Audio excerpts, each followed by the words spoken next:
बोलिए हनुमान जी महाराज की जय। चलिए आज हम सब मिलकर हनुमान जी की कथा सुनते हैं, जिसमें हनुमान जी का जन्म कब और कहाँ हुआ यह जानते हैं। सभी प्रेम से बोलिए बजरंग बली की जय। त्रेता युग में जब पृथ्वी पर रावण और राक्षसों का अत्याचार बढ़ गया, तब देवता भयभीत होकर ब्रह्मा, विष्णु और महादेव के पास पहुँचे।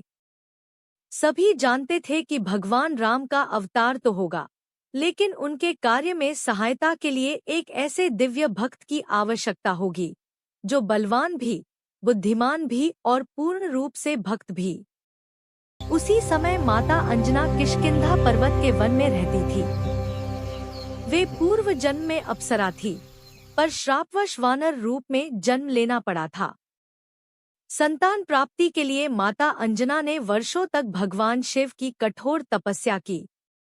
उनकी तपस्या से प्रसन्न होकर भगवान शिव ने वरदान दिया, मैं स्वयं तुम्हारे पुत्र रूप में अवतरित होऊंगा। उधर अयोध्या में राजा दशरथ ने पुत्र कामेष्ठी यज्ञ कराया, जिससे भगवान राम का जन्म निश्चित हुआ।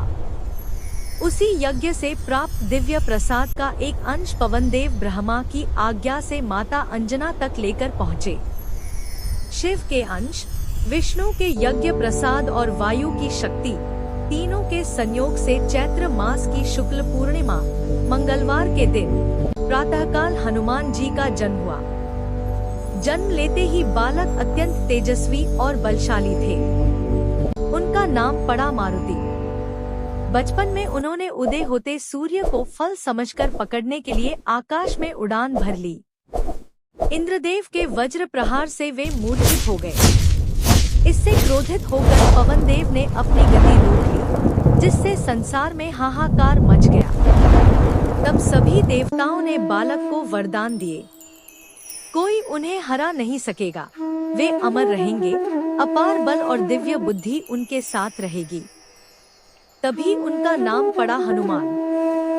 आगे चलकर वही बालक श्री राम से मिले और उनके सबसे प्रिय भक्त बने। लंका दहन, संजीवनी लाना और राम कार्य में जीवन समर्पित करना, यही उनके जन्म का उद्देश्य था। इसलिए हनुमान जी आज भी संकट मोचक, बलबुद्धि विद्या के दाता और अमर भक्त माने जाते हैं। बोलिए पवन पुत्र हनुमान की जय। बोलिए अंजनी के लाल की जय। बोलिए बजरंग बली की जय। जय बजरंग बली।